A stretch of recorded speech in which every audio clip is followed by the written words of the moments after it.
To my channel Learnomate. In this video we will going to discuss about the synthesis of steroid hormones. So starting from the steroid hormone precursors. The cholesterol, that is a precursor of all type of steroid hormone, is present in our body in adipose tissue, and large amount of cholesterol is also present in our liver. So the cholesterol synthesis starts from the fatty acid that we take in our diet. Now, after the cholesterol has been produced in our body, what happens? The synthesis of steroid hormone production starts. The cholesterol that is going to form the pregnenolone, that is the major precursor of all the three steroid hormones that are present in the adrenal cortex. So, the three steroid hormones are glucocorticoid, the mineralocorticoid, and the androgens. This synthesis occurs in the adrenal cortex of the adrenal gland, also in the gonads. The sex hormones are derived from the cholesterol, and they are produced in the gonads. And from the gonads or from the adrenal cortex, they are released in the blood, and then they work on their target organ by the CAMP pathway, or you can say the steroid retinol binding protein pathway that act on the intracellular receptors. So that was another case to study. But here we are going to discuss the synthesis of the steroid hormone, how the synthesis start from the cholesterol and end at the formation of aldosterone, cortisol, or the androgens. So what happens? First, the cholesterol, that is the precursor of all the steroid hormones. Remember, this cholesterol is going to convert into the pregnenolone. The pregnenolone is also a precursor of the another hormone, that is the progesterone. But before converting into the pregnenolone, the cholesterol required the NADPH plus oxygen.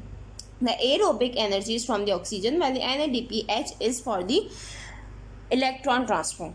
Then the enzyme that is present at the level of cholesterol conversion into the pregnenolone is the demolase. You have to remember the names of the enzyme in this cycle. They are very important because they are associated with certain conditions or the certain diseases that may occur because of deficiency of that particular enzyme. So the demolase is the enzyme that is responsible for converting the cholesterol into the pregnenolone. Now this was the second step. The cholesterol is a 27 carbon atom, and then in further step it will going to decrease its hydrocarbon chain, and it will going to open into a ring-like structure and change the structure to form different steroid hormones. Now the pregnenolone, that is also a steroid compound, is going to convert into the progesterone, and the conversion required the enzyme that is 3-beta-hydroxysteroid dehydrogenase. The 3-beta-hydroxysteroid dehydrogenase, also called as 3-beta-HSD, is responsible for the conversion of pregnenolone to the progesterone. Remember one important thing: if this enzyme will be absent, there will be no formation of any steroid hormone, and there will be accumulation of cholesterol in the body, because there is the precursor of all the steroid hormones. So these three steps are very major to be occur before any formation of hormone occur. If there is any passage of the inhibition at these steps, there will be no formation of any steroid hormone, and the condition will be extremely dangerous, in which there is no gonads, there will be no glucocorticoid, no levels of the maintenance of glucose and protein in your body, and no aldosterone at all. So what happens in the next step? This progesterone that is formed at the third step is going to convert into two pathways. It has two pathways to go. Here you can see this progesterone can go to a pathway that is the 11-deoxycorticosterone, or it may convert into the 17-alpha-hydroxyprogesterone. Now these two steps are rely on the presence of the enzyme.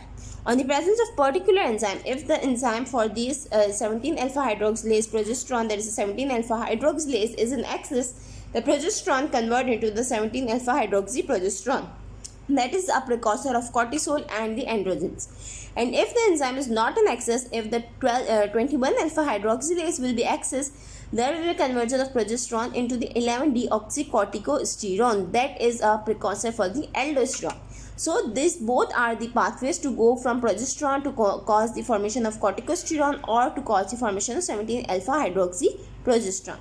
Now what happens if we discuss the first pathway, that is if there is an increased activity of 21-alpha-hydroxylase, there will be formation of 11-deoxycorticosterone. The 11-deoxycorticosteroid required an enzyme that is 11-beta hydroxylase that hydroxylase the activity of deoxycorticosterone and convert this 11-deoxycorticosterone into the corticosterone, because the 11-beta hydroxylase remove this part of the 11-deoxy and it will convert simply into corticosterone. Now the next step from the corticosterone to convert into the aldosterone required a specific enzyme that is called as the aldosterone synthase. The aldosterone synthase will going to synthesize the aldosterone, that is a last product to be formed from the corticosterone. So this was a simpler pathway for the formation of aldosterone. And the aldosterone, that is a major mineralocorticoid, is formed because of the presence of 21-alpha hydroxylase enzyme at the presence of progesterone. Now the second pathway it may go is the 17-alpha hydroxyprogesterone pathway.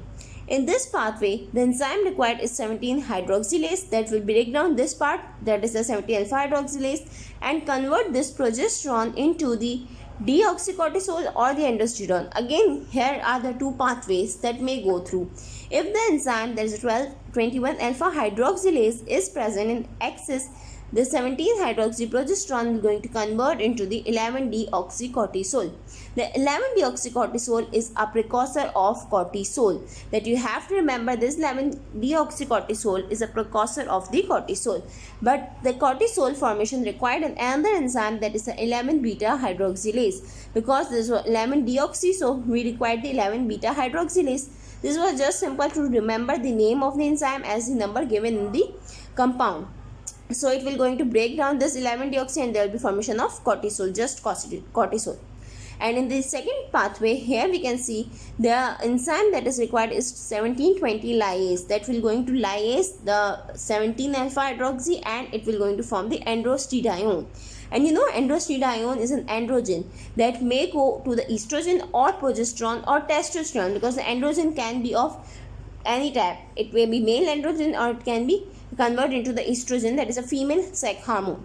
So if we add 17-beta hydroxysteroid dehydrogenase, that is HSD, that we have learned before in the we have learned about 3-beta hydroxylase, but here if we put out 17-beta hydroxysteroid dehydrogenase, the androgen will going to convert into the testosterone. And if we need estrogen, what happens? The granulosa cells of the ovary will going to release an enzyme that is called as the aromatase, and that aromatase will going to convert the testosterone into the estradiol, that is a female sex hormone. So in this way, from the androstenedione we can form testosterone, or from testosterone we can easily form estrogen, and progesterone has been prepared at the third step of the cholesterol synthesis. So we have 3 androgens now onwards because of the presence of 17-alpha hydroxylase progesterone activity.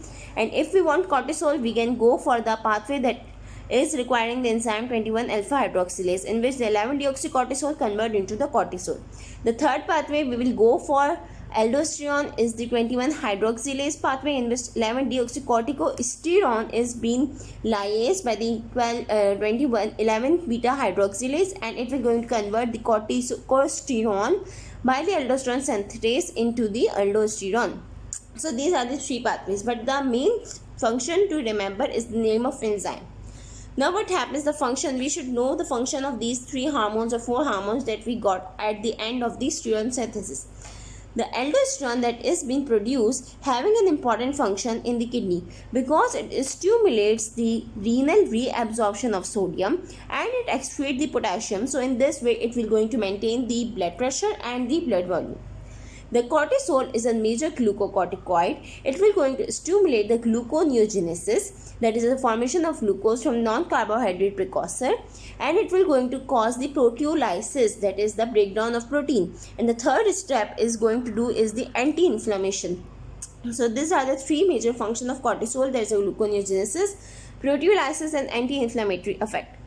The estrogen and testosterone or the progesterone, the 3 androgens that are present in the gonads, are important to stimulate the gametogenesis or the secondary sexual characteristics to develop in the male or in the female. So these are the 3 important functions and the major functions of these hormones, steroid hormones in our body.